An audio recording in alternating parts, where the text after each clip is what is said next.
আসসালামু আলাইকুম। প্রিয় শিক্ষার্থীবৃন্দ, আপনারা কেমন আছেন? যে যেখানে থেকে আজকের এই ক্লাসটি দেখছেন সবার প্রতি রইল আন্তরিক শুভেচ্ছা।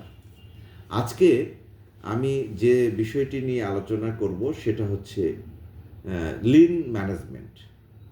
আসলে লিন ম্যানেজমেন্ট কি এবং ব্যবসা প্রতিষ্ঠানে এর গুরুত্ব বা কী এবং লিন ম্যানেজমেন্টের প্রচলিত যে ধারণাগুলো, এই ধারণাগুলো সম্পর্কে সংক্ষিপ্ত একটু আপনাদের জানাবো।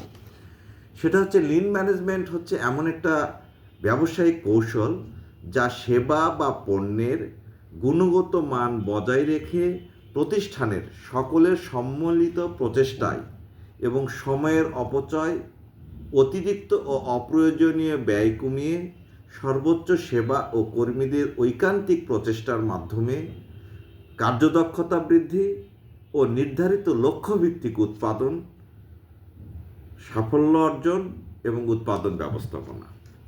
লিন ম্যানেজমেন্ট একটি সহজ সামগ্রিক টিম ব্যবস্থাপনা ও নজরদারির মাধ্যমে অপচয় রোধ পদ্ধতি বা পণ্যের মান উন্নয়ন এবং গ্রাহক সন্তুষ্টির উপর বিশেষ গুরুত্ব দিয়ে অপচয় রোধ এবং পরিশ্রমে ব্যয় কমানোর ক্ষেত্রে বিশেষভাবে প্রস্তুত করা হয়।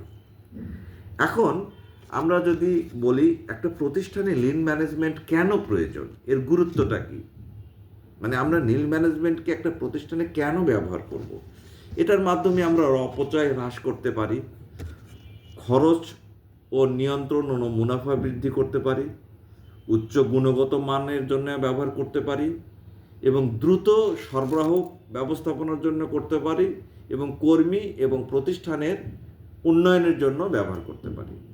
অপচয় হ্রাসটা কীরকম?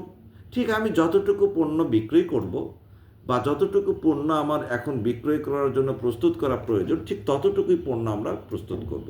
বেশি পণ্য উৎপাদন করে গুদামজাত করে অর্থের অপচয় করব না বা অর্থকে স্থবির করে রাখব না। পণ্যের গুণগত মান উন্নত করব।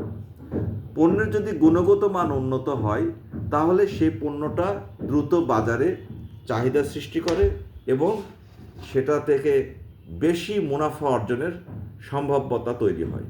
দ্রুত সরবরাহ, যদি পণ্যটা উৎপাদন হওয়ার পর থেকে ক্রেতার কাছে বা ভোক্তাদের কাছে দ্রুত সরবরাহ করতে পারি তাহলে সেই পণ্যের চাহিদাও বাজারে বাড়ে এবং প্রতিযোগিতামূলক বাজারে নিজেকে টিকিয়ে রাখা পাশাপাশি লাভজনক পর্যায়ে নিয়ে যাওয়া সম্ভব এবং কর্মী এবং প্রতিষ্ঠানের গুণগত মান উন্নয়নের মাধ্যমেও উন্নয়ন করার জন্য লিন ম্যানেজমেন্টের প্রয়োজনীয়তা অপরিসীম। এরপরে আমরা বলতে পারি যে এর টুলসগুলো কী কী। এর টুলসগুলো হচ্ছে লিন ম্যানেজমেন্টের টুলসগুলো যদি নিয়ে আলোচনা করি তাহলে অসংখ্য আলোচনা করা যায়, কিন্তু প্রধানতম কয়েকটি টুলস আমরা বলতে পারি। এই শব্দগুলো বেসিক্যালি জাপানি শব্দ কিছু আছে, কিছু ইংরেজি শব্দ আছে, এই শব্দের সংমিশ্রণে এই টুলসগুলো, যেমন 5S। 5S মানে 5টি শব্দ যার প্রথম অক্ষরগুলো নিয়ে তৈরি হয়েছে বা 5S বলা হয়, যেমন short, set in order, shine, standardise এবং সাস্টেইন। 5S-এ কাজের স্থান বা অফিস সুসংগঠিত, পরিষ্কার ও দক্ষ রাখা অতীব জরুরি। আরেকটি পয়েন্ট হচ্ছে কাইজেন। কাইজেন হচ্ছে ছোট ছোট কাজের ধারাবাহিক পরিবর্তনের মাধ্যমে সামগ্রিক প্রক্রিয়ার ক্রমাগত উন্নয়নকেই কাইজেন বলে। এটা খুব শর্ট আকারে যদি বলা যায়। কানবান একটি ভিজুয়াল সিস্টেম যা কাজের প্রবাহ নিয়ন্ত্রণ করে এবং শুধুমাত্র চাহিদার ভিত্তিতে উৎপাদন করে, মানে কাজের প্রবাহকে কীভাবে চলতে হবে সেটা নিয়ন্ত্রণ করে এবং যতটুকু চাহিদা ঠিক ততটুকুই উৎপাদন করে। জাস্ট ইন টাইম বা জেট, এই জাস্ট ইন টাইম বলতে বোঝায় যে ঠিক যখন পণ্য উৎপাদনের দরকার ঠিক তখনই পণ্যটা উৎপাদন করা, মানে প্রয়োজন নেই অথচ আমি পণ্য উৎপাদন করে রেখেছি, এটা মোটেও সঠিক নয় এই পদ্ধতি লিন ম্যানেজমেন্টে।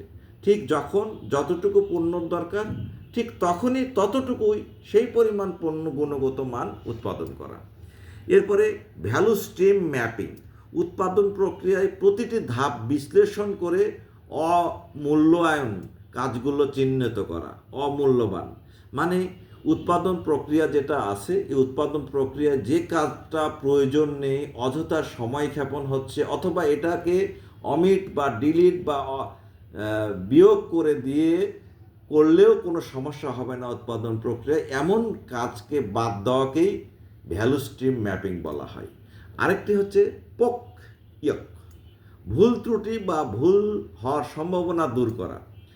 যেমন প্রত্যেকটি কাজেরই ভুল ত্রুটি থাকবে, তবে আমরা যদি দক্ষ যোগ্য কর্মীর দ্বারা সঠিক সময়ে সঠিক জায়গায় সঠিক নিয়ম পদ্ধতি ফলো করে কোনো কাজ করি, সেখানে ভুল হওয়ার সম্ভাবনাটা কম থাকে। এই ভুল হওয়ার সম্ভাবনাটাকে কমিয়ে ফেলা, হ্রাস করা বা একবারে জিরো করে ফেলাকেই প্রক্রিয়ক বলা হয়। যাই হোক, আমার প্রিয় শিক্ষার্থীবৃন্দ, আজকে আমি একটি প্রতিষ্ঠানের লিন ম্যানেজমেন্ট সম্পর্কে সংক্ষিপ্ত কিছু আলোচনা করার চেষ্টা করেছি।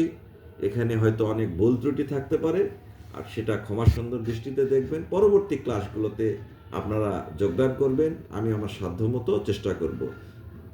আজকের মতো এখানে আসি। আসসালামু আলাইকুম।